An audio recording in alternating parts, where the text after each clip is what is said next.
All right. Welcome to Make Pods Great Again. I'm your host, John, back with my girl, Nikki, who's in a new room. What room are you in? This is officially my new home office / podcasting studio. What do you think? It threw me off. I like it. The bed's made, so that's a plus. Sort of. Everything's actually just shoved over by the pillows. You can see the laundry on the bed. No, I had to move out of my very orange room that everyone who watches this on YouTube has gotten used to seeing because my big baby brother is moving in with me next week. So. Oh, wow. So I had to give him my spare room / old office. Is he moving in is this like a permanent thing or like what's the deal? It's temporary, but he's going to kick it in my house for a while with his girlfriend and his dog.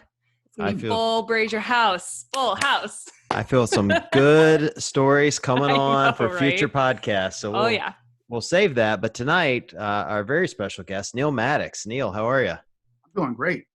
You know, Nikki keeps booking all these OG CrossFitters, and I love it because I get all geeked out, man. Like I've been CrossFitting for 10 years now.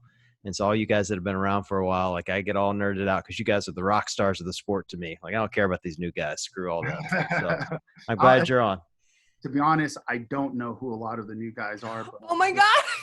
To be honest, I really, to be honest, because ever since the format changed with CrossFit and stuff like that, I know the format's going to change again, I'm thinking, but when it changed and it went to where they started involving everyone nationally and stuff like that, I kind of got discouraged to follow. And the reason why I got discouraged is when I competed, it was like you only had this amount of spots, and if you weren't the top of your field, you did not make it. And I sacrificed everything to try to get myself to make it each and every year. And there's guys who sacrificed everything who were better than half the people who were going to the game. So that's where I had a little bit of a bone to pick with the games, because even though I know they're trying to get everyone involved nationally, even some of the national qualifiers weren't even as good as some of the people in the States who were, who didn't make it because they didn't nationally qualify either in an event, but yet there's some of the, like take Ben Smith, perfect example. You look at some of these guys, awesome athletes, but a qualifier from a national area takes their spot. Whereas I don't think that they were bringing the top fittest people to the games. So that's the only bone that I have to pick, but I understand that there's things that are going to be changing and, things will be addressed in the future. That's an interesting perspective. We've never really talked about it from the perspective of someone who, like you said, has given so much, and you're like, oh man, like qualified because I was number, 19 out of the open, but number 24 didn't qualify, but then so-and-so out of wherever did, even though they don't stack up. That's an interesting perspective. I've never really thought about it that way. Yeah. So to me, when I saw the games, what hurt me, because I sacrificed, like literally my life was everything. My life was dedicated to training and competing in the games. And I'm not saying that those national qualifiers aren't, but what I'm saying is that there's athletes who are in tip-top shape who could have went to the games and gave a run. So that's why when you look at who, Matt Frazier is the best. I mean, him, Rich Froning, they're awesome athletes. They're top of their sport. But I think that some of the people who creeped in to the top 20 and stuff like that, if you had a different feel, it would have been different. Interesting. I wouldn't disagree with that at all. I mean, it's interesting. Nikki and I were at the games last year, and I watched that Parade of Champions where all the national champions came in, and it was really cool. Like, to be fair, like I kind of got misty eyed. Like, it was fun watching these guys come in from, South Korea and Japan and like all over the world representing their countries. Like, that part's cool. But then, I'm also looking at some of them going, man, I trained with kids that didn't make the games that were better than almost all of them. And so it felt weird, like seeing them compete side by side. It almost felt like there should have been like some different cutoff, but I don't know. Like, yeah, I'm hoping that they'll resolve some of that with the new changes that are coming and make it feel a little more even. Does that make sense? I don't know if I'm making sense. I get what you mean from like a skill level perspective. I did like it because I liked the international aspect of it. It felt like the Olympics. I was like, this is cool. Like, the people from all these countries are friggin' stoked to be here, and they know where they qualified in the open. Like, they know that they're not like getting into the top 10, but like if you look at it as an exercise to bring CrossFit to the world and represent what we're doing in the world for health and for fitness and for community, then I like it. If you're looking at it from a competition perspective, then like you say, Neal, like my heart breaks for people who are like just outside of the qualifying ring from a sanctional or from the open or from whatever, and they don't get that experience, but someone else who isn't quite as good as them does. I see it from both sides. So yeah, like I said, when I got into CrossFit, it was the fittest that went. The top, it doesn't matter where you're from, the fittest went. And I'm not trying to take anything away nationally. I have much respect for all the athletes. I work with a lot of people out in the Philippines and stuff like that, and all in Asia. I've been working out there. But the biggest thing is like I said, the fittest. If we talk about the fittest in the earth, that means we bring the fittest to the table. You don't bring you know, I like the format of the top 40 fittest people because you had the fittest. You know, when you do 200 or whatever we had, I don't even remember what it was. Changed it up to be. It just, you know, it just changed. But I know the powers to be are in power now, and the person who did take over, who changed up the format, is out. So I'm excited about what the future of the sport brings because, like I said, I dedicated 10 years of my life to this. Well, it sounds like new guy Eric, as we call the new guy Eric, is going to address this. So he just, I forget the guy's name, but he named somebody in charge of kind of international CrossFit with the goal of being CrossFit's no longer just North America. You know, like when you, and he wants to, you know, I forget what his number was, but it was huge. Like they're wanting to grow out China and Asia and Russia and Europe and build it out. And so hopefully those national champions coming out of those countries, if they truly build it out, will be true national champions. Like when you talk to a lot of those kids coming in, and again, all props to them for making it, but most of them trained here in the States. You know, they had the benefit of being here studying, and they worked out in CrossFit gyms. They got really fit. There's not really CrossFit in their country. So maybe, you know, you get 4 or 5 years of having some affiliates in some of these countries, and you'll have some real serious athletes come out of there. And then you will have the fittest on earth, which would be pretty cool. So we'll see. If you look at it now, they're getting fitter. There ain't no question about it. Oh yeah. World is getting fitter. So they are catching up. It's kind of like if you look at NBA, not even NBA, but if you look at basketball, USA basketball, how USA dominated for so many years. And then we launched our whole campaign of USA traveling all through Europe and all that stuff. And then all of a sudden, all through Asia, all of a sudden those basketball programs all started to rise. Now you had people who knocked the USA off. And so, you know, that's what's going to happen. I mean, I see it happening, but it was just, you know, like I said, that whole format kind of just like, really, I did all this stuff and now this is a format. It's different. Yeah. It changed. Well, speaking of the good old days, that's actually how, so Neal and I were chatting just a couple of weeks ago because everyone, all the sort of like media folks who dabble with Morning Chalk Up were writing our like favorite moments, like quote unquote, like articles about this was like the moment I remember at games the most. It was like me and Justin and Tommy and like all these people that have spent time on the competition floor. And when they approached me and asked me to write an article about like what was my favorite games moment ever that I remember just like popped into my head was the day that Neal like retired and like didn't tell anyone it was coming. And like we had spent like 4 days like locked arm in arm right in front of that stupid plexiglass doing interviews like and sweating all over me and, you know, winning left and right. And like I feel like I knew his whole life that week. I was like, he's been training here and he's been eating this and his mom's been sick and all this stuff's happening in his life and we're like best friends right now. And then I had no idea that shit was coming. No idea. And he like wins the last event and like the crowd goes crazy and he's like high-fiving everyone and he just takes his nanos off and swoop, slips them right under his barbell and walks away. And I'm like,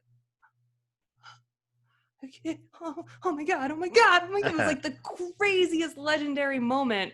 And so I wrote that article and then we reconnected and I was like, man, you have to come on the podcast because that was absolutely tops my number one moment working games with doing teams and masters, teenagers, elite individuals. That was the one for me. 100%. Well, I'll tell you that really, I mean, the article really, you know, like I said, it humbled me and I'm grateful for that experience with you and being able to compete on that world stage. Going back to that, just to talk a little bit about that. Mm-hmm. And 2015, my last year in the open division, I tore my adductor and I thought I was retiring right then and there because when I was walking out on the field for the sprint, I couldn't run. The doctors were out there. They wouldn't let me run. I had an MRI, I had a tear. And I thought that was it. And so pretty much I was pretty much done at that time with CrossFit competing. And the only reason being is being 37 years old. I knew I was on the tailwind out, meaning, Father Time was taking over. There ain't no ifs, ands, or buts. I'm going to be a realist, and 37 turning 38. And so I was like, okay, I'm pretty much out. And then I just remember I had surgery, had things corrected and all that stuff. And then that year, mid-year, I got a message from Dave about the 35 to 39 division. And once I got that, I was like, okay, I don't want to compete, but let me see what I can do and get myself back into it and stuff like that. So I got it back into it, got myself ready, competed in 35 to 39, but I just still wasn't ready from the surgery the surgery that I had. And I just wasn't back up to peak shape. And so, I mean, you say that, but you did come in second. But I wasn't in. Yes, I came in second. Yeah, I stood on top of the podium, but when I look at my overall performance and where I was at and stuff, and being an athlete for so many years, I went in there. I wasn't in a peak state. I went in there not in a peak state. And you know what? I don't blame anyone but myself. Kyle Kasper-Bauer was the better athlete that day. And I give my credit to him. I'm not going to take anything. He had his game plan. He was ready. And so when Dave Castro set us up for the Open, I was like, excuse my language, but fuck that. He is not beating me. I don't give a shit. He's not beating me, because now I have more than a couple of months to get myself back from surgery. I am getting my ass right. And we competed in the Open, and I was not, I gamed it big time, because right when I got in front of him, I just did enough to keep him to chase, and I just let him, I just did enough to just keep him to chase. So I'd go, let him chase, slow down when I saw him stop, let him chase. And so I baited him. And, same thing that he did to me when I was competing against him. And so I just threw it back. And so that's when I got him. And then that's when I knew, I was like, okay, I'm getting my legs back under me. I'm getting back into shape. Things are going well. But the main reason why I competed in the 40 to 44 division was because Sean Ramirez called me out. Ooh, that's right. I remember that. He called me out. He sent this big old Facebook post. And so what I did is I printed that Facebook post and I posted it up on my wall. And every day when I left, I saw that post. That post fueled me and gave me fire, because one thing, Sean is a great, good for the Masters, Sure. But he isn't Rich Froning. He's not Matt Frazier. He's not Jason. I competed against all those dudes. And I'm going to tell you, I know what the top of the top are about. I'm not taking anything away from Masters, but if you look at the podium of 35 to 39, it was me, Chris Spieler, and Kyle Kasper-Bauer, all former games athletes. That's right. If and so when you see that, you have the cream of the crop. You have the guys who competed in that Open division who have the pedigree and all that. And I'm not taking anything away from anyone else. It's just when you train and you compete with the best, is just your level is up here. And then people are trying to catch you, you still are just pulling away. But Father Time slows you down. And so I still had a little bit of it, but Sean Ramirez gave me so much motivation and so much thunder that when I got into the Masters division, some of the guys were telling me how Sean Ramirez was and how he treated a lot of them. And when he did that, I was upset. And I was upset because that wasn't what the sport's about. The sport is about integrity, honor, and you treat your fellow competitor with respect. And you really got to treat the judges with respect. And so I had my motto this whole weekend was to crush him no matter what. And not only that, show as much gratitude and appreciation for the people who are out there dedicating their time and their time to help us, because I was a volunteer at the CrossFit Games in 2009. I understand how hard that is. I understand the long hours, sitting out in the sun all day, the whole 9 yards, and not getting paid for it. Yep. And so that's all I did is I went out there and gave him a taste of his own medicine. And just so you know, because I saw the post, he said that we were going back and forth and he was close.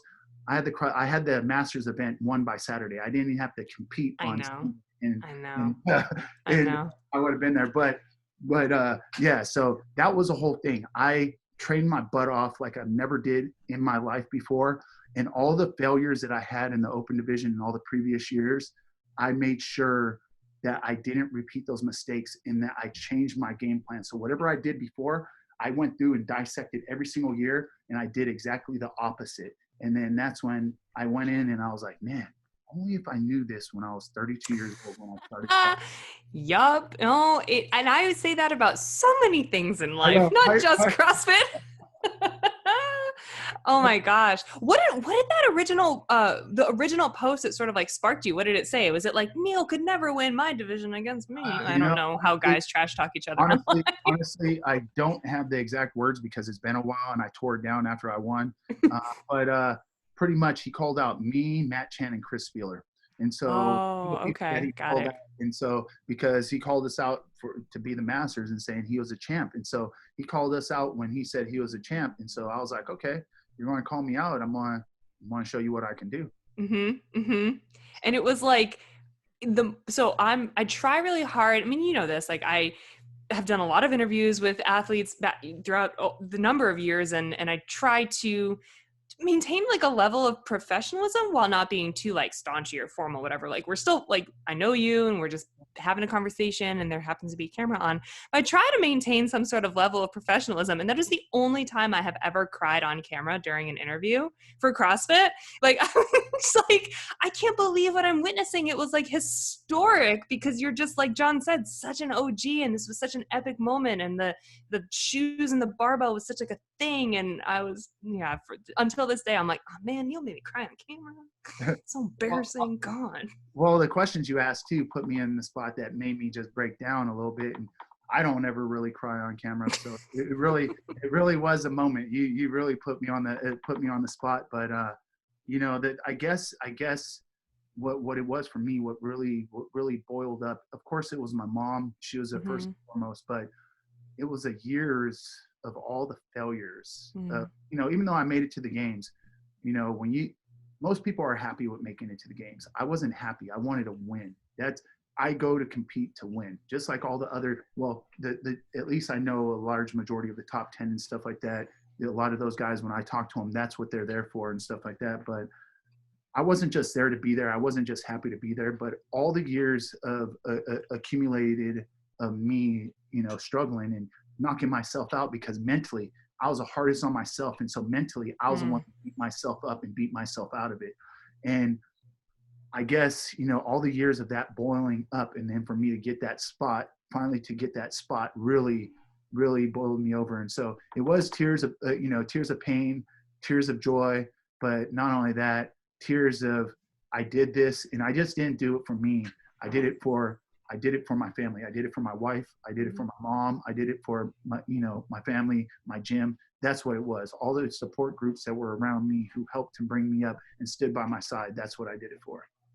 Was it weird when did this? So Sean was, his title was pulled, or his second place podium spot was pulled because he was busted for some sort of PED. Enduroball. Like it was Enduro. Was it the same as everyone else? Everybody. All those sanctions are for Enduroball. They all mysteriously get Enduroball. I don't know how it happens. But it was just a couple months after the title. Like it was like that the following season or something. That so what was it weird for you being like, oh man, this whole time I went up against someone who ended up being pulled from the competition because of this? To be honest, I laughed. I really when I found that out, someone sent it to me, I just historically laughed. I just laughed my ass off. That's all I did. And I guess the reason why I laughed my ass off is because I heard something in the past about him. And I didn't think it was true because I knew him.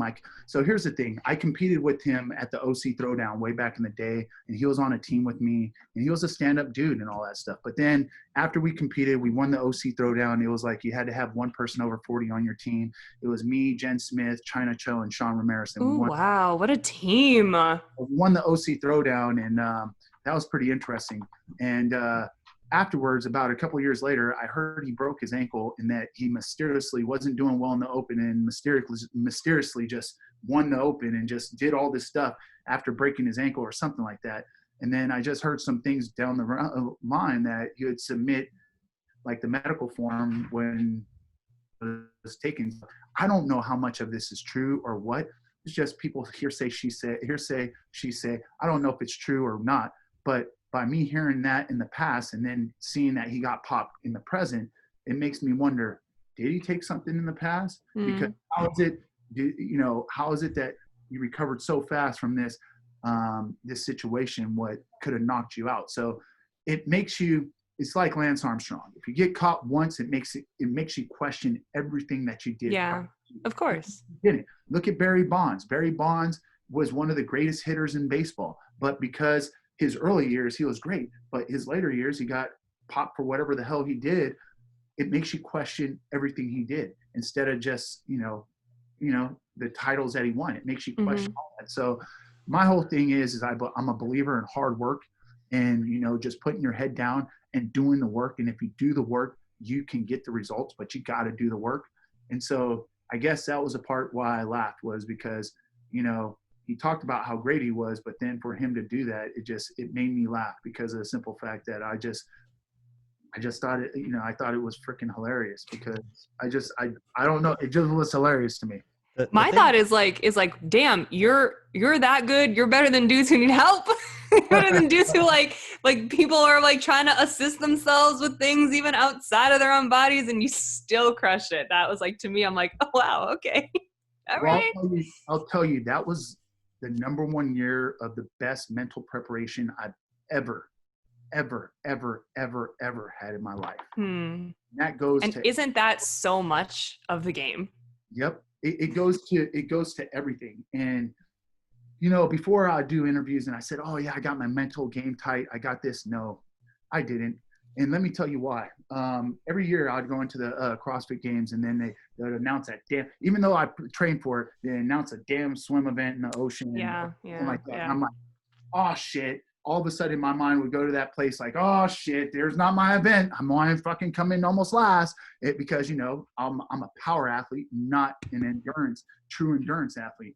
And so I would knock myself out mentally before I even got myself to compete. So when I knock myself out mentally, this goes for anyone. If you knock yourself out mentally before you go to compete, I don't care how good you are, you cannot recover. You can see it in basketball players. Matter of fact, if you look at the LA Clippers, that guy, Paul George, right now, he's not playing right now if you guys are into basketball because mentally he's out of it until he could flip a switch in his brain and get himself back on track. He's completely out of it. And so that's what I did is I'd knock myself out. And even though I won some events in the games and all that stuff, it still wasn't enough for me to climb myself back. So I took all those experiences of those losses and all that pain, and I wrapped it up in a nice present to myself. And the present to myself was in my notepad every single day. And so what I did was on the first page, I created a vision board on my notepad. And what I did was I put all the best champions I've ever seen in my life. I put them on that front page. And every day before I opened up my book to get ready to train, I saw those champions. And when I saw those champions, I thought about everything they said. I had Serena Williams on one. I had Tom Brady, even though I'm a Niner fan, I had Tom Brady on another one because the guy has 6 titles. How can you take that away from him? And I had Michael Jordan.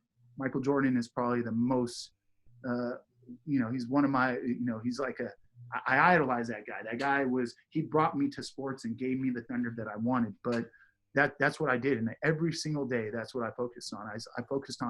I read a lot of their stuff and I focused on what were the things and what insights that they focused on each and every day. And I took it to heart what Michael Jordan said. He said he never competed with anybody else but the best version of himself. And every year prior to that year, I saw what other people's times were. It was like, oh, I have to beat that time. Instead of me competing with the best version or the best version of myself. And so that's what I did is I chased to beat myself, the best version of myself each and every day. And when that happened, it allowed me to compete, just with freedom and just it allowed me to be myself and not have any guard up or anything like that. And that's why I was able to show so much gratitude and be grateful for the moment because I was finally me.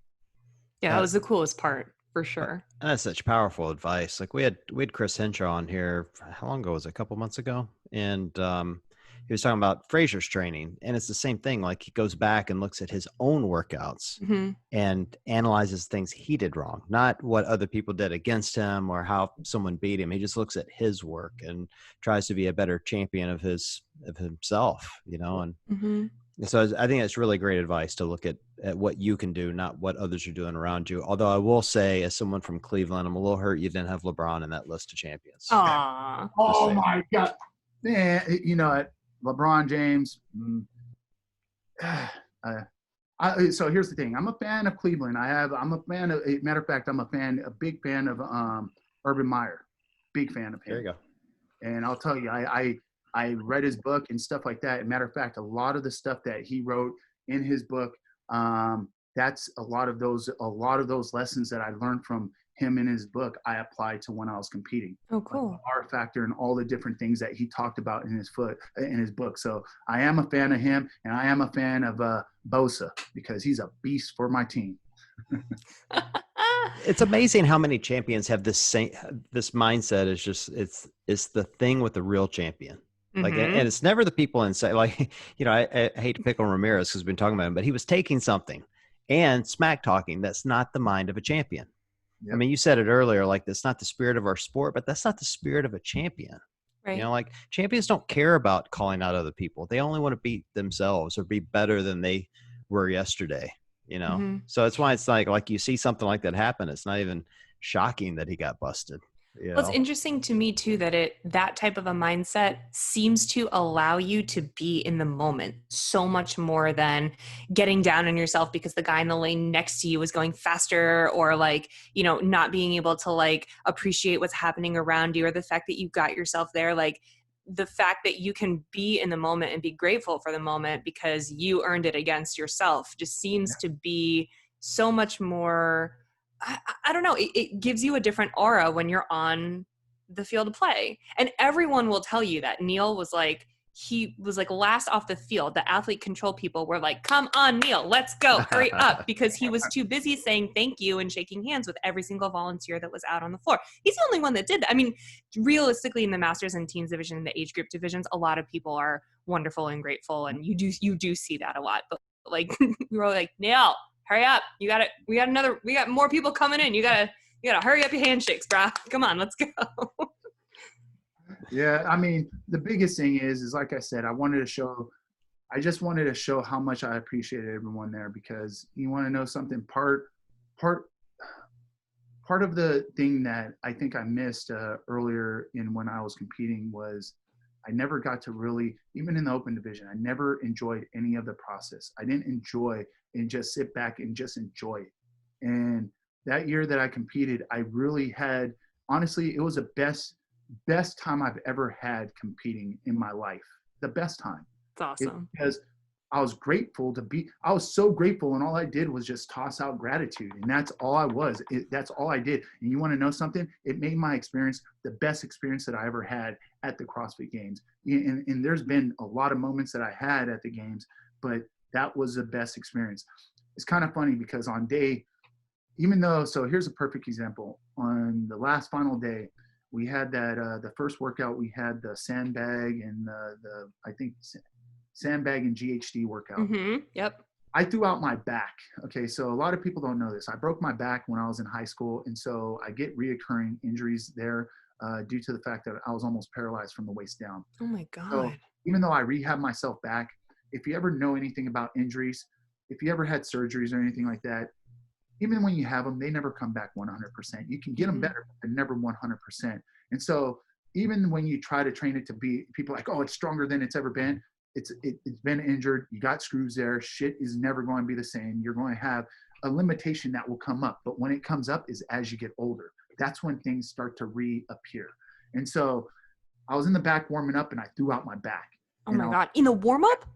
Well, yeah, in the warm up, I threw out my back and I was just like, what the hell? I mean, I'm warming up. What the hell? And so when I went out, people were like, well, my wife was like, what the hell? Afterwards was saying like, what were you doing? It looked like you weren't even working. I was like, I was pushing myself. I just was in major pain. Mm-hmm. And so the last workout, what was told to me was this, because I got the moment, and this was when I knew I had to retire. I sat down. And when I sat down in the back, and it was right before the last event, I always told myself, if I'm not fun with what I'm doing, it's time for me to leave the sport. Mm-hmm. And I had fun being there, but the fun left me of, the getting the nerves and the anxiety and all that stuff. That just wasn't fun to me anymore. That wasn't, to have my adrenal glands go here and just shoot them to shit each and every year. It just wasn't fun to me anymore. And so that's when I decided right then and there, it's over. And so the person who I brought with me at the time, who was there, we're talking and I say, yeah, this is it. He's all, you have one more event. What are you going to do in this last event? And I always told myself, how do you want to be remembered?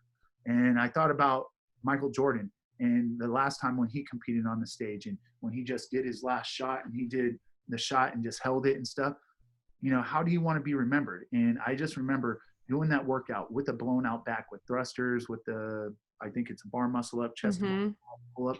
My back was killing me. But at the end of the day, I said, how do I want people to remember me in this sport? And how I wanted to go out was I wanted people to remember that, if you're going to do this sport and if you're going to compete, lay it all out on the line and leave it all on the floor and don't have any regret. Because you know how many times I competed in the open division and I overpaced myself. And afterwards I was like, did I really give my all? John Wooden said a quote. He's all, you'll know if you won or lose an event. It's not about the scoreboard. It's whether you sit back and know, did you give your best or did you just give part of yourself?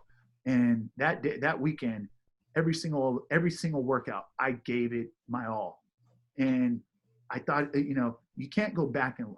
And so when I sat there and I'm like, I can't go back, but I learned from all the experiences that I had in the open division, from going through those workouts and knowing that I only gave 75%, 80%, not 100%. And knowing that I did that, I accepted that I made mistakes and I failed. But that's why I ended up succeeding, is because I learned from those failures and I applied those failures to be able to succeed later on down the road. I know it doesn't carry the same weight being in the Masters versus the open division, but I'm so grateful for those experiences and being around all those athletes and competing with all those great athletes, because that allowed me to step into the 40 to 44 division and just dominate it. I think it carries weight, Neil. I'm 50. I think so too. I say it carries weight. I mean, because here's the thing, the guys in the open division, they don't know what it's like to wake up in the morning and go, well, my ankle's hurt now for no good reason. So, they don't know what that's like. They don't know what it's like to go. It's in true. fairness, Neil knew what that was like even when he was still in the open division. Well, I mean, fairness, because there was not his final year in the open division. There was not 35 to 39 yet. Yeah, no. That's why I'm all. Just imagine if they had a 35 to 39 division when I started. My first year in the open was the first year competing in the games was 32 years old. So it's like, I'm just sitting there like, just imagine. But I mean, honestly, I am so grateful that I had the opportunity to be in the open division, and I'm just so grateful for the sport in general. I know the sport, is. I believe in my heart, I believe the sport is going to look, they already changed the open back to where it needs to be. Yeah. I believe in my heart that the sport will get back to where it needed to be. We had like a 1 to 2 year runoff, but I know it's going to get back, and I know it's going to be even greater than ever, because when I look at the new leader that they have, I think they picked wisely, and I think they picked the right leader. And then putting Dave Castro back in that role and people back where they need to be, I really believe that CrossFit is going to, dominate this the 2020 to the 2030 era. Yeah, I sincerely hope you're right. And I agree with you. I think that we are for sure seem to be headed in the right direction. I have a lot of faith in new guy Eric, and Dave Castro is just masterful at what he does. And I'm really glad that he's still in that role. But given the fact that things have been so weird, especially 2020, especially just in the last few months, we've seen so many changes and gyms deciding to part ways with CrossFit. And what have you been going through with your affiliate, and where are you at now with all the different changes? So what happened was with, let me just talk about the Black Lives Matter thing that happened. Yeah. So when that happened, how can I say it? I've been dealing with the COVID situation with my gym being closed, and it's still closed. Okay. I love my gym. I love my clients, and I wanted to deliver to them. And a lot of people didn't sign up for online training. They signed up for brick and mortar training. It's just different. A lot of people don't have access to equipment. A lot of people don't have access to things. And so I was dealing with that crisis, you know, when every single month when you lose members and stuff like that, and you have to pay overhead on a facility that you cannot have anyone in, it puts a lot of stress and pressure on you. Then in San Jose, where I live, there's riots happening, and people that I know, their businesses were getting looted. And so I am part African American, and being part African American, I agree with the whole Black Lives Matter, but what I didn't agree was with how they're doing it by rioting and stealing from minority-owned businesses just like them. Two wrongs don't make a right. You know, I support the Black Lives Matter. I'm saying it now. I support it completely, but I don't support people vandalizing and stealing from other people who are in hard situations. I just don't support that.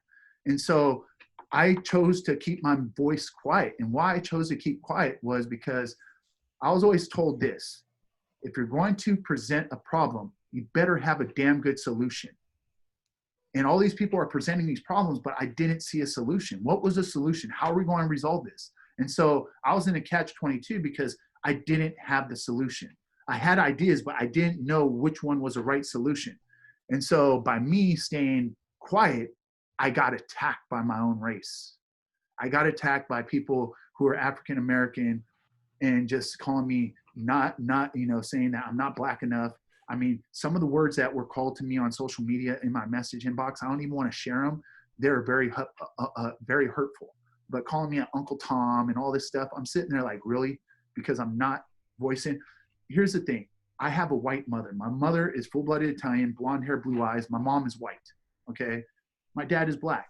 I love both of them, okay? I love both sides of my family.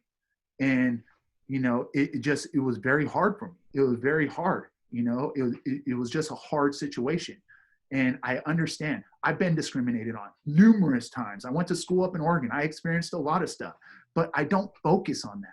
I focus on moving forward and trudging ahead and trying to be a difference. And how did I focus on that? I focused on educating myself and learning how to speak properly so I can put myself in groups to get them to understand that, hey, even though I'm African American, I've educated myself to a point where I can sit at this table and compete with you. Not only that, I can compete with you mentally, physically, you know, and verbally, you know. And so I educated myself so I can not backtrack myself. And so where I was going with this is that when Greg Glassman said what he said, I didn't know he said anything. Like I said, I was so wrapped up in my business, you know. I was wrapped up in my mom because, yes, my mom, even though it's been 2 years, my mom has been in and out of the hospital. She's had major medical, but now we just found out that she does have lung cancer. So here's the thing. If you notice me right now, I'm not going to sit there. I'm not going to be sad. I'm going to be grateful, and I'm going to be happy, and I'm going to celebrate her life now.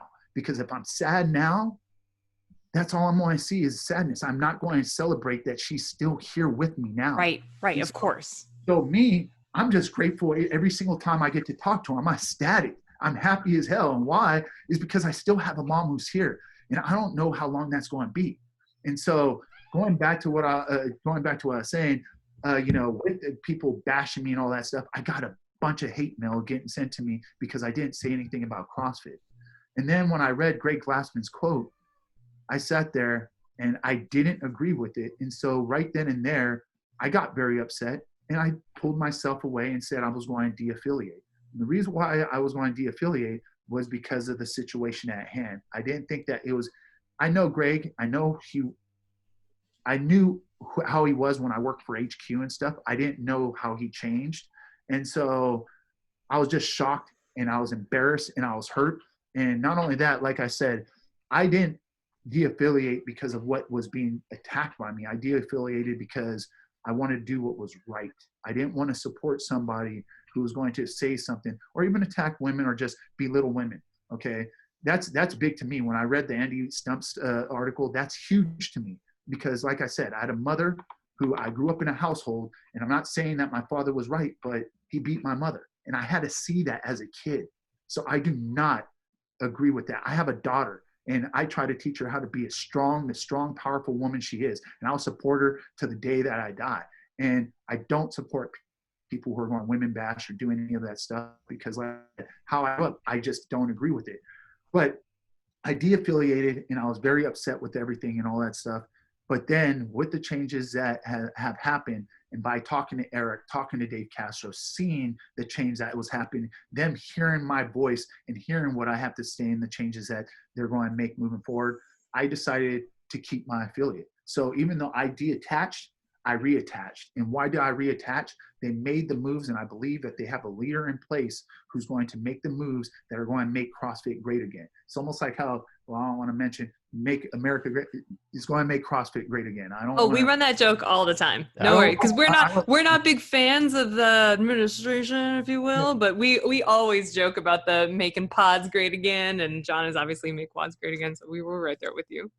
So yeah, so I am back on board with CrossFit 110%. I love CrossFit because, like I said, CrossFit, I would never be sitting here in front of you guys if it wasn't for CrossFit. If it wasn't for all the stuff that I did and all the sacrifices I made to compete in CrossFit, I wouldn't be here today. So I'm so grateful for it. And I'm grateful that I can still say that I'm a part of it. And like I said, there was a part where I had to detach myself, but I reattached because, like I said, I believe in who is leading the way now.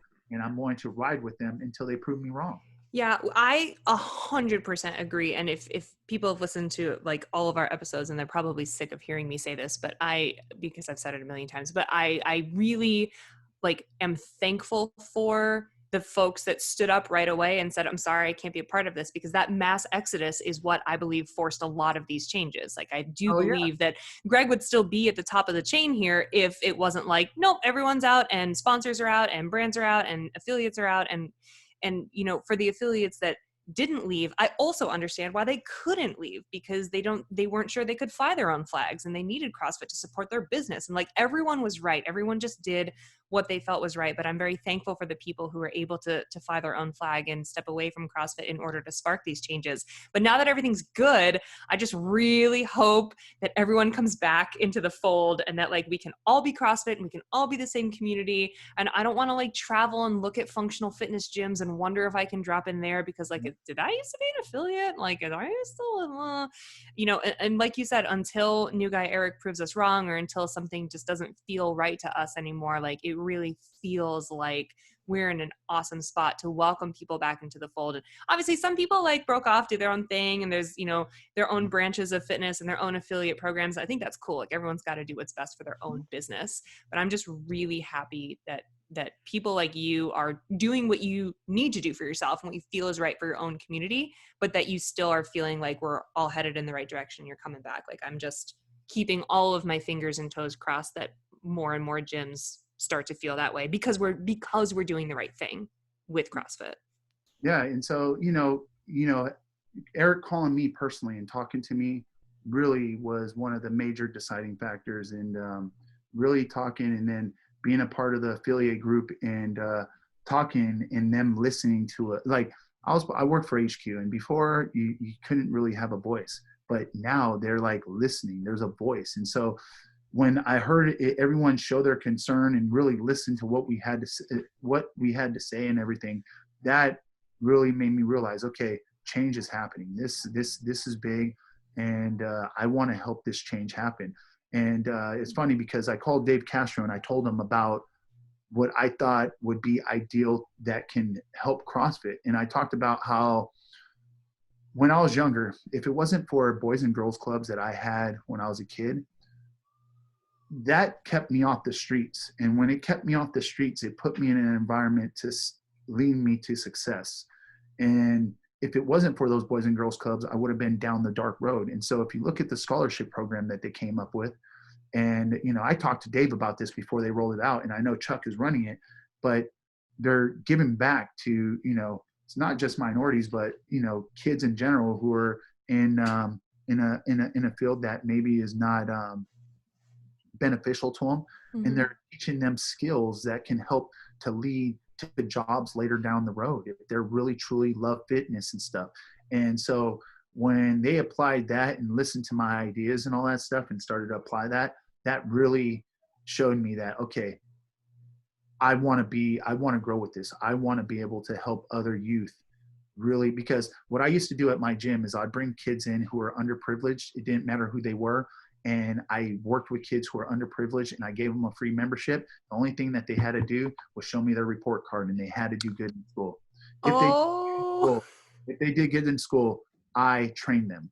And I did that for many years. I did that for a lot of years, but then the program kind of went away when the last 2 years when I was training for the masters, because I was traveling and on the road most of the time.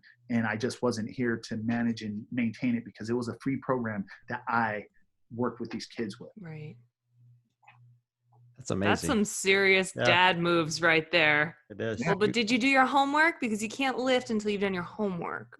No, so basically, whenever anybody asks me, why did I open up my facility? Why did I do it? The number one reason why I opened up my facility was, one, I wanted to help people.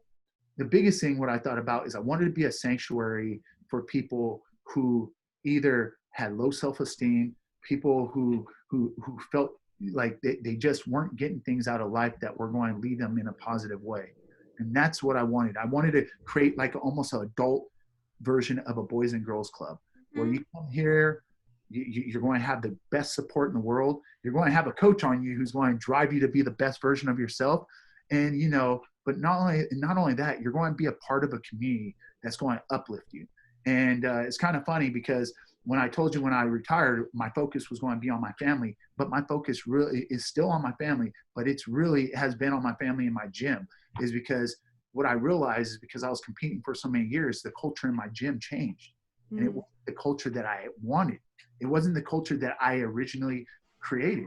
And so I've been in my business loving every day of it, even during COVID, because I got to change the culture back to what I wanted to be.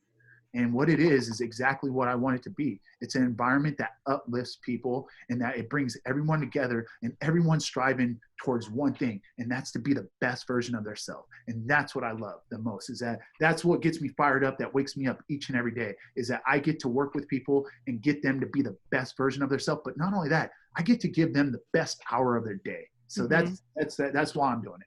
That's so cool. The thing that was most disappointing for me during all of the craziness that went on with CrossFit, Nikki and I kind of went on in early, and I was using my platform to tell people that CrossFit had a diversity problem. And this is actually what I meant, what you're talking about. It isn't that CrossFit itself is racist or tries to keep diversity out of the gyms. It's that the CrossFit Inc. at the time, prior to new guy Eric, had zero focus on really telling the story of what's really going on in the affiliates, the ones that are getting it right. Your affiliate was getting it right. So when you think about it, like, you're out here working boys and girls clubs, you're bringing kids in and giving them free memberships, and you're checking their report cards and like doing all these amazing things. And CrossFit HQ is not telling that story when they should, because other affiliates would learn from it. They would absolutely learn from it and probably implement it. Imagine the diversity that would grow out from that. And all of a sudden, these kids that you're checking their report cards 5, 6, 7, 10 years later are now coming in and getting L1s and becoming coaches and affiliate owners. And they're probably games athletes at that point. And they've been training since they were kids. Yeah.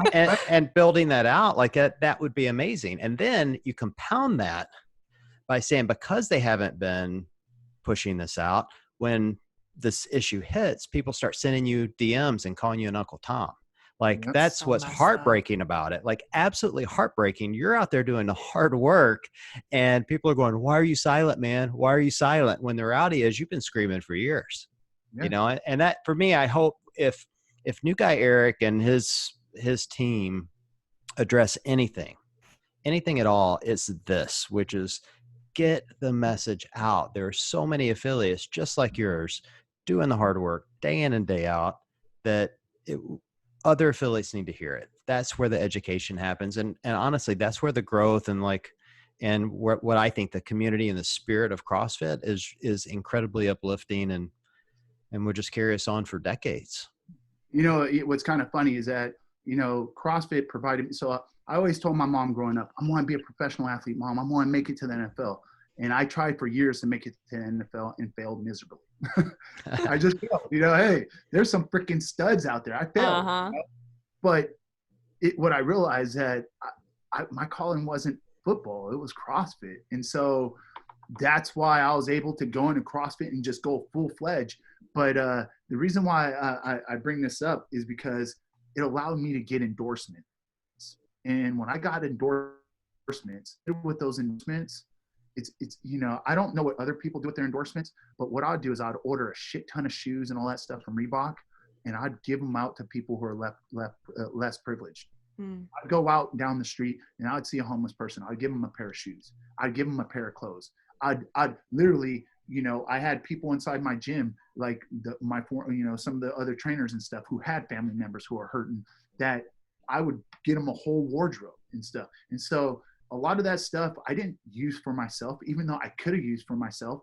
I used it to build other people up and give them things and just to give back. And that's, just talking to you gets me to reflect that I was like, oh shit, I've been doing this the whole time. I never really sat down and really thought about it until we started bringing up this conversation, but that's what I did. I just give back to my people, because if it wasn't for people helping me out when we were at our hardest times, my family, I would never have been able to uplift myself to be here in front of you guys. So that's what I'm starting to realize more so than anything as I get older, is that, of course we all want to be successful. We all want to make a great living and all that stuff. But what do we do with that great living? What are we doing? Are we benefiting our community? Are we benefiting the people around us? Are we uplifting the people who are out there who are struggling? Because I'm going to tell you right now, in San Jose, the homeless problem that I see is the worst that it's ever been. The worst and it's only getting worse. And what I realize is, yes, my places, the people have broken in, stolen things and all that stuff. But in my heart, when that happened, what I told myself was, you want to know something? Someone needed that item more than me. Right. I couldn't be upset. It's not the right thing to do, but someone needed it more than me. And I hope that I hope it's benefiting them to the fullest. But that's what I'm doing now. And that's what I'm dedicated to moving forward, is just trying to give back in any way to help uplift people. And that's what we need more than anything right now, because COVID has a lot of people in a dark place. And believe it or not, my light is shining brighter than it's ever has, is because of the simple fact that that's my mission. My mission is to help people and get people out of that dark place and experience the best life that they can. And it's not too late. It doesn't matter if you're 60, 70, it's never too late. I'm in my 40s and I'm enjoying life. It's never too late to have that to have that uplifting lifestyle. It's never too late. You can pull yourself out of any mess or any darkness. I think it's so important that you and people like you, like if you are shining light, like shine as bright as you possibly can right now, because there are people out there that really need it. Like the darkness around you is darker and deeper than it ever has been before. So that we definitely need folks like you who are still out there, like uplifting people to work twice as hard. We'll come back. We got your back at some point later on. But right now, like the world needs that, because it's really helpful for the people who need to hear it. Well, and you will look back on this, Neal, and I guarantee you some of those kids that you've helped are going to come back to you 5, 10, 15 years from now and give you some life-changing stories. It's going to have you crying like a little baby after they tell it to you, after the impact you've made in their lives. There's just no way that you've trained all these kids and somebody isn't going to come back to you and say, man, you kept me off the streets. You kept me out of trouble. My grades got better. I went on to do this because of you, and that's the real impact. So it's funny because a lot of kids that I coached who are in high school football, who I coached in mid 2000s, 2007, 6, 7, 8, 9, 10, 11. So I have a story besides the story, but anyways, I was coaching all these kids, and when I was coaching these kids, I sit back, and a lot of them come back to the gym and come back even after I coach them. They come back years later, and you never know the impact you make until they come back and what you have done and how they didn't understand when you gave them some tough love here and there, but they understand later on down the road and stuff like that. But another story I wanted to share with you guys that a lot of people don't know. It's kind of funny. When I first started, when I was competing in CrossFit 2010, 11, 12, and 13,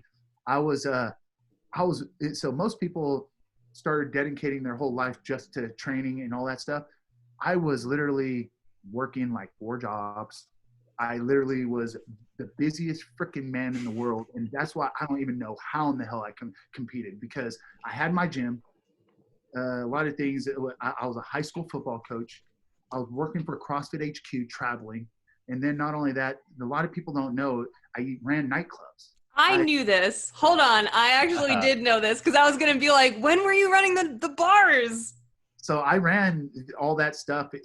You see, I just like to be around. I like to be around people, and I just like to be in the environment. And a nightclub is like a day club. My gym was a day club. The nightclub was a nightclub, and all it is showing people, creating an environment for people to have a great time and for people to just let loose. And that's what the day club is, and that's what the nightclub is. The nightclub experiences a little bad habits of drinking and things of that sort. But what's funny is that I never drank.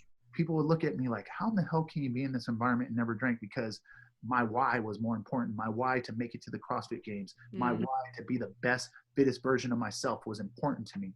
But I did all this stuff, and then I sit back and I look, and I'm like, how in the hell did I go to I'll literally be up all night long, working all night long, and then have to come in the morning, train classes. And remember, I was a one-man show at my gym. I wasn't, I had over 100 something members, and I was a one-man show. I did not have trainers at the time. I was a one-man show, all this stuff. So I sit back and I'm like, how? Because I look now, I'm like, I can't do that now. How do I do that then? So it's kind of funny, the evolution of how things change and all that stuff over time. You know why? It's because you were young. That's why. I can tell the same story when I was young and I was a morning news anchor, and I'd wake my ass up at 3:00 in the morning to go to work, and then I would be on the news until 1, and then I would coach from 3:30 to 6:30, and then I would train from 6:30 to 8:30. And I'm like, I was like 20 something. Of course I could sleep for 4 hours a night and I was fine. Now, oh my God, if I had to wake my ass up at 3:00 in the morning to go to work, you would never see me again. Mark the time. I died.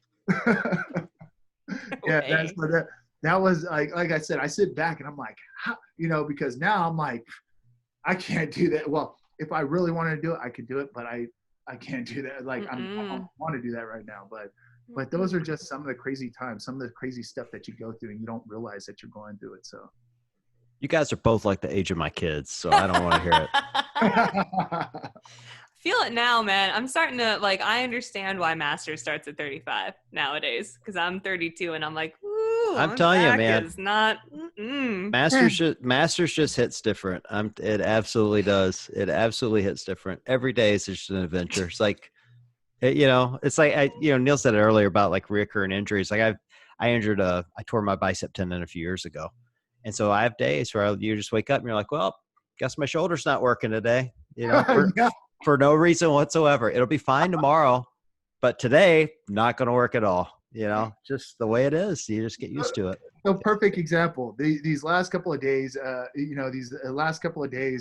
I was off. I wasn't really working out because I've had to take care of some stuff. And I've been like, during this COVID time, I've been taking I just like to geek out to stuff. I like to get as much education and gather and retain as much knowledge as I can. So that's what I've been doing during COVID, just so I can deliver it to my people and educate them and make them the best versions of themselves. But the biggest thing is I'm sitting there, I haven't been doing anything. I'm like, what the hell does my back and my ankle hurt for? And so today I'm sitting there, I'm like, oh, and my hip is, I'm like, that's it. No more taking 3 days off. I'm not doing it. I'd rather just work. So here's the motto I always say. I'd rather work out each and every day and feel the soreness of working out instead of the pain of not working out, because I hurt more when I don't work out than when I work out. So I'd rather work out every single day because I feel so freaking great. I feel great feeling sore, but I feel miserable when my stuff just hurts and I'm not doing anything. Mm-hmm. Oh yeah. It's like when you stop the fast moving train and all of a sudden it breaks down. Oh, man, just keep moving. Just keep going. Well, and what you're describing is what causes depression in a lot of men as they get older. Like they want to continue to be RX athletes, and they think, all right, if I can't lift the RX weight or I can't crush this WOD, I'm just not going to do it. And then they're even worse. Oh yeah. Like once I gave up like the thought of, all right, I have to go as hard as I can every WOD, and got the mindset of, you know what, I'm just going to get a workout in, good, bad, or whatever. I'm just going to do something. And like I started biking more and walking and like just some sort of physical activity. I felt so much better. And now I don't worry about that. And you still get in your crazy workouts, and you still have days where you're like, all right, well, I can't do that today, so I'll go do something else. And you just move on. The biggest thing that I found as I'm getting older and stuff like that, and John, you're completely right. In my head, there's times that I fight with where I want to I gotta lift the heavy weight. I gotta do this. I gotta keep it. But then I sit there and I ask the smart side of me, okay, I could lift that heavy weight, but how long is it going to sideline me for? Going to sideline me for 1, 2, 3? It can sideline me for a while. And that's what a lot of people don't realize is that as you get older, you may have one workout that you feel freaking amazing. And then you just go all out on that day and just, oh, I could keep going. And you keep going. But then the next 2 to 3 days, you're screwed. And so my whole thing is balance. How can I balance that out? And so what I do now is I try to balance everything out. For instance, I have a running clock. My clock starts, I have 1 hour to work out. That's it. 1 hour. So I maximize every single piece of that hour. And once that hour hits, no matter what, if I'm in the middle of something, anything, it's done. And what I'm doing, like I'd rather lift at a 60%, at 60 to 70% of my loads than 80 to 90+%. Now, when I was younger, I could do that and recover even my 30s on a regular basis. But now as I'm older, I got to pick and choose wisely when I want to go heavy and how long I'm going to do it for, because I know the consequences can be me being out for days or maybe even weeks. So I have to be smart with what I do and how I do it. And if I'm not smart with what I do and how I do it, like I said, I hate not working out, because when I don't work out, my body hurts more. And so, when I work out, my body feels freaking great. But when I don't work out, I feel more pain and more hurt than anything else. And that's just because Father Time is shortening things up, tightening things up, and working out keeps everything loose and limber. We'll have to have Neal back on the podcast when the Open comes back, because this is like John's diatribe on why he goes into the Open scaled, even though he's technically capable of being an RX athlete quite easily. All that grief you caught during Black Lives Matter, I catch during the Open, because people are like, if you can RX, you should be RXing. When I'm scaling, I finished second last year worldwide in the scale division, right? And people are like, well, you should be, if you're finishing that high, you should be RXing. I'm like, no, because I want to enjoy my week. Like I want to be able to walk the rest. And, don't get me wrong, those workouts are hard to sell. So it's not like they were easy. Right.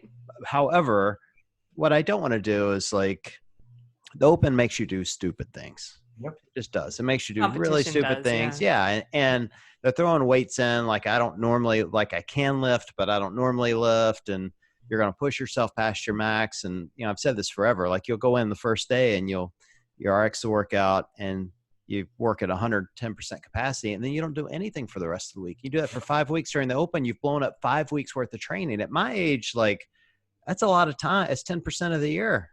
I don't want to do that anymore. I would rather work you said it. I'd rather work at 60% capacity every day, 6 days a week. I take 1 rest day a week, 6 days a week for a full year, stay uninjured.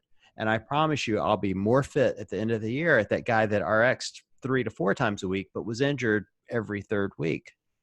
And like, I haven't been injured in 2 years now. I'm just the fittest I've ever been, faster, stronger, like I still don't do mobility because screw that. But otherwise, everything else is on the table. And it's because of that mentality of like, I don't need to chase a clock. I don't need to chase the whiteboard. I don't need to worry about beating my buddies. When I do, I'll still smack talk them. But if it doesn't happen, it doesn't happen. Who cares? Like, I just want to feel good. That's it. You want to know what's funny is that, I talk to a lot of my clients. So I really changed the culture of my gym here. When I changed the culture, I literally sent people packing, because what I realized, not every person is a great fit for your gym. Not every person. I want to help as many people as I can, but not every person is a great fit. For my gym, you have to be coachable. If you're not coachable, you're not a great fit for my gym. And why is that? I get people who come in here, they see the Open workout and they're like, oh my gosh, I got to go RX this, that. But I'm like, I ask them, what are you going to get a better workout in? Okay. Are you going to get a better workout on a handstand and WOD where you can maybe do 2 handstand push-ups or 3 handstand push-ups, or scaling it down and benefiting yourself and not compressing the discs in your neck because you're not a competitive athlete? I'm not trying to say you can't be, but that's not your priority. When you came to me, what your goal was to be the fittest version of yourself so you can be healthy to be around your family and so you can be able to go to work every day. Now, if your job is to be a professional athlete in CrossFit, I'm going to drive you to do all that stuff each and every day. But I train a lot of techies and stuff like that, and that's not their priority. That's not their number one goal. And so I always tell people, scale back, scale. There's nothing wrong with scaling. Scale back so you can save yourself, so you can train for the next couple of days. And it's amazing to me because a lot of those athletes, the ones who wouldn't listen, who are not here anymore, were the ones who would always hurt themselves. For instance, Murph. If you think about Murph, a lot of people do Murph on Memorial Day weekend. We do it I love Murph. But when we do it, I always try to tell people, this is a time cap, and this is what we're trying to execute, and this is what we're trying to get in this workout. I'd get people who want to do Murph for 2 hours. Murph is not supposed to be a 2-hour workout. Who wants that? No way. But yet, this is the thing. I had members where I'd say, hey, let's scale so you can stay within the time frame, so you can get the benefit that the games are. Yeah, and the stimulus of the intended stimulus of the workout. Yeah. So I got rid of athletes, and then they'll talk about, oh, I got to do Murph. It took me 2 hours to complete. And I'm sitting there like, okay, you rested half the time. So what benefit did you get out of it? Like, what benefit did you get out of it? Okay, did you get ego points? That was one benefit. But what true benefit? Did you really get fitter if you're resting longer? And so that's what I try to tell people, and that's what I try to educate people about, is that here's the thing. I can do RX, but I scale myself. Even for the workouts that I create workouts, RX workouts for competitors who are in the RX division. But guess what? I scale myself down from those workouts, because what I realize is that I'm not chasing myself to be a games champion anymore. I'm not chasing to be the best and ego-driven, fittest person in the world. Because guess what? If you're in fitness and stuff and you're fit, we're all ego-driven when it comes to that in the fitness world. If you say you aren't, bullshit. You lying. You lying. Yeah. Right? Exactly. And so that's what I try to tell people. So I scale for myself. And I scale because, one, just like John said, I want to keep myself healthy. If I'm broken, what am I telling my clients? What am I really teaching my clients? And so that's what I try to do, is I try to make sure that they understand, when you're in my facility, you need to be coachable so I can take you to the promised land. The only way I can take you there is if you allow me to adjust when things maybe not in your favor, so I can help benefit and get you the small victories. Because if I keep giving you the small victories, that's going to lead to the ultimate victory. And that's you working out each and every day because you're motivated and you're driven because you were witnessing success. Is that, Neal, do you take that to, I know that you have programming that you do for other folks, and the Maddox method. Is that like a methodology that you impart upon them even when you're doing like remote coaching and stuff like that? So the Maddox method is just all my years of experience. And so here's the thing. There's a lot of coaches out there who write up programs, but never done their own programs. Every single program I've written up, I have done. Even my women's programs that I do, like the clambers and the glute bridges, I try it all because I want to know what my client's going to feel in and out each and every day. And I want to know the benefits of what they're going to get. So I experiment with every single one of them. And the reason being is that I want to make sure that, one, that it's a safe program that is going to get them the results that they want. But two, I want to make sure that the volume loading is proper, so it doesn't maybe give someone too much too quick that maybe can or something like that. So that's the biggest thing about me, is that I've been in the field for 24 years. I've done I did a large majority of different training modalities. I've done different styles, from TRX to CrossFit to, I have certifications in, you name it, NSCA, NASM. I've gotten them all through the years because I want to know what each and every field entails. And if I can get one little nugget from each one, that will allow me to deliver the best message to my clients through my programming. And so with my programming, right now I just have generalized programming that I do for people, but then I do a lot of individual coaching that goes way more extensive. But what I found is that there's a million programs out there, and there's a lot of good programs. What it comes down to is you just have to find the beliefs of whoever that person who's programming. You have to see if your vision aligns with their vision. And if it does, then jump on that program, stay in a program for 6 months to a year to see what the true benefits are. Don't program hop. Oh, I'm going to try this program 1 month, this program next month, because you have to give it time. You have to give yourself, there's mesocycle, microcycles. There's so many different, depending on how your programmer programs, there's different philosophies of how you program. And me, I always build up, try to train myself to build towards the open, tear it down, and build up for the game. So I try to build my people up that way. And, and then now as I'm getting older, I'm getting all the mental juice, and I'm gaining more and more mental juice. And that's what I'm giving to my people, because it's funny. I could get on the phone with them and I could talk to them, and just giving them other perspectives and other point of views. It's like, if I can get them to improve, a second or even 3 reps or whatever, it's an improvement. And so to me, that's a victory. That's a PR. And if I can get them to PR each and every day, guess what? I'm doing my job as a coach. Word. It sounds so simple. Like, it sounds like, but somehow you still got to put in the work. You still got to do, If people are interested in learning more, Neal, how can they get in touch with you to see if they can hop on? MaddoxMethod.com. Just reach out, MaddoxMethod.com, or you can email me at info@maddoxmethod.com, info@maddoxmethod.com. So, or Neal@extremeathletics.com. Got it. Neal@extremeathletics.net, and that's no E in there. It's XTREME athletics.net. But man, like I said, I love talking with you guys. This was awesome. So fun. Yeah, so great. So great. Yeah. It's weird not talking to you without a giant plexiglass behind me, but I know, right? Get used to it, I guess. Well, guess what? With COVID, there's going to be plexiglasses everywhere. Hey, that is true. I'm going to wear one. You wear one in front of your face, one behind you, one on your sides. Totally. Yep. Oh my God. Yep. So like I said, I'm excited about the future. I'm excited about where we get to go. This COVID sucks, but it allows for a major market reset. How many industries can say, well, the housing industry had a market reset, the tech industry had a market reset? Guess what? The fitness industry had a market reset. Totally. So here's the biggest thing, that this is the time that we get to reinvent ourselves, and we get to really go out there and make a big change and make a change on the world. And that's my mission. My mission is to go out and help as many people as I can. And by me helping people, it can transfer into their families and into their communities. And that's what it is for me. And that's my mission moving forward. My mission moving forward is to help as many people as I possibly can. And it doesn't have to be the games athlete. It doesn't have to be the people who want to be the professional. Matter of fact, the people that I love working with everyone, but the person that I love working with that person who says, I just want to be able to do a pull-up. Yeah. I want to, Neal, I just want to be able to squat. Neal, I want to be able to get rid of this back pain.